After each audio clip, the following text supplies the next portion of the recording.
Hi po! Sa mga nakaraang video, nakita nyo kung paano mag-manual sourcing o traditional sourcing gamit yung mga manual methods. So ano yung ginagawa natin? Diba? Ginagawa natin, pupunta tayo sa isang store, tapos mag-check tayo ng mga products doon na mukhang interesting sa discounted or sa mga clearance, BOGO, mga ganyan. Tapos i-cross-check natin sa Amazon catalog. Diba? Punta tayo sa amazon.com, paste natin yung title doon, titingnan natin yung kanilang mga kamatch. Ngayon, tinuruan ko rin kayo kung paano mag-sign up sa newsletter para alam nyo kung ano yung mga stores na merong mga sale or discounts. Tapos tinuro ko rin sa inyo dun sa first part ng videos kung paano mag-sign up for Rakuten and kung ano yung ginagawa ng Rakuten in terms of cashback. Ngayon, ang gagawin natin is gagamit tayo ng Keepa naman for the looking up sa catalog. Instead na mag-amazon.com tayo, gagamit tayo ng keepa.com.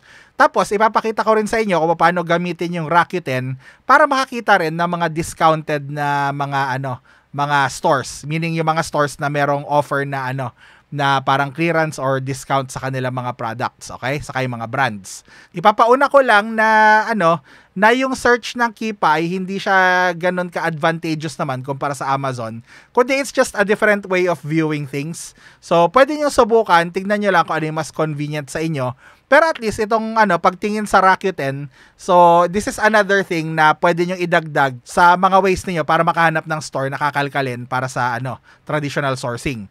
So, pinagsama ko na silang dalawa instead of two separate videos kasi parang maikli lang naman silang pareho. So, pinagsama ko na lang para nasa iisa. Okay, just know na pwede kayong mag-Rakuten na lang tapos hanapin niyo yung mga store na may deals. Tapos mag-traditional sourcing kayo, cross-check against amazon.com na lang.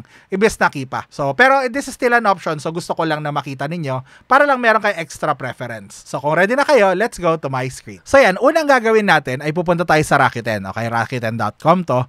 Tapos, alam na natin na may mga cashback, di ba? Makita niya, may mga cashback na siya dito, di ba? Na nakasulat ko Pero banda rito sa baba niya, makikita nyo na merong mga Shop Labor Day Mattress Sales, yung mga nakasale. Yan, makita nyo may mga may mga store dito na naka-sale. So, makikita nyo rito, di ba? Tapos, dito pa sa bandang baba, makikita nyo yan, Deals of the Week. Makita nyo ni Levi's, meron siyang 30% off site-wide, 40% off sales styles, di ba? Yung Castlery ba, Castlery, I guess. So, 25% off sale picks, di ba? Tapos, 550 off site-wide. Wow, ano yan? Diba? Dream Cloud, ayan, mattresses 50% off. Yung ELF o ELF, ELF, I guess, Eye, Lips, Face, okay? So, merong dalawang deluxe minis, tapos extra gift at $50 plus. Okay, Lovesac, 30% off Sactionals, mga ganyan. Diba, makita nyo. Tapos dito sa Hot Deals, makita nyo na may mga nakalista na may cashback, diba? Tapos, maliban dun sa mga naka-cashback, minsan may makikita pa kayan, West Marine. Diba? Save up to $1,700, BOGO offers on gear, tapos may cashback pa siya. Sa Puma, makikita nyo, ayan, 50% off sale styles, tapos may 6% cashback. Tapos dito sa Macy's, diba? Labor Day saves 55 to 65% on almost all area rugs. So, okay, tapos may 8% cashback pa, diba? Ito, Square, take 20% off hardware, tapos may $20 cashback. Oy, wow, okay yun Parang gusto ko yan Yankee Candle, diba? 25% off full price items site-wide. Wow. Diba? So, minsan, kung ayaw mong mabombard yung email mo ng mga emails na nakasale kami, ganyan-ganyan, pwede lang kayo punta sa Rakuten. Pero ako, I would suggest na lahat gawin natin ng sabay-sabay. So, hindi lang naman ito lahat. So, pwede nating i-see all dito or see all dito sa baba. Ayan. So, tingnan natin kung ano yung mga naka-deals. Tingnan natin So, makita nyo rito na may top coupons. Ayun, Crocs, 60% off shoes. Wow, okay Tingnan natin Macy's, 40% off juniors back to school styles. Wow, okay. Diba? Tapos dito, marami pang iba. Ay, teka, may nakita ko. Ayan, Kohl's. Yung Kohl's ay isa sa mga store na favorite ko para sa OA. So, ito yung tingnan natin, okay? Kasi naka 50% off sila sa order na $100, tapos may 2% cashback. So, yan, ang ginawa ko lang dito ay, clinic ko yan, get code, tapos clinic ko to para na-copy yung code. Tapos, yan, automatic na maglo-load dun sa store na gusto ninyo. Ayan, di ba? Naglo-load na yung Kohl's. So, hintayin natin siyang tas at the same time, ina-activate na rin niya yung Rakuten dito. Nakita niya nag-blue na. So, automatic. Pero syempre dito, gagamit pa rin ako ng clearance or sale or mga ganon. So, ayan, pupunta tayo dito sa clearance section nila. Ayan. Tapos dito, pipili ako ng product na mukhang promising. Kunyari, ito siguro. Tingnan natin, buksan natin. Okay. Color Cloud, 1,000 piece. Tapos ngayon, 'Di ba ang usual na gagawin natin is i-check natin dito sa Amazon, 'di ba? Pwede natin i-ganyan, paste dito. Tapos tingnan natin kung meron siyang kamatch na lilitaw, 'di ba? Pero instead of doing this, ang pwede natin gawin ay pumunta sa Keepa, okay, keepa.com. Tapos i-click natin yung search dito. Ayan. Tapos pwede nating i-paste na lang yung item dito. Tapos pagka ano natin, yung title diyan, i-paste natin.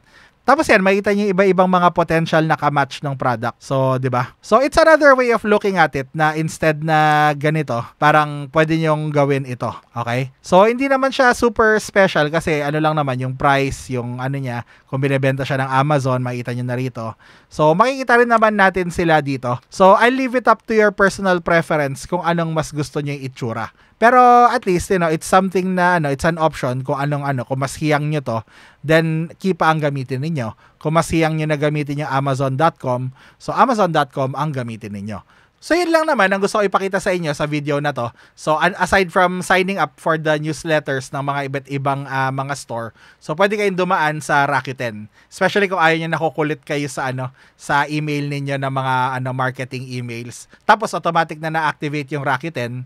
And then kung mas prefer nyo gamitin yung style ng Keepa na nakalista siya ng ganon, so pwede nyo gamitin yon instead of looking it up sa mismong Amazon.com. Maraming salamat po and I will see you next video. Bye.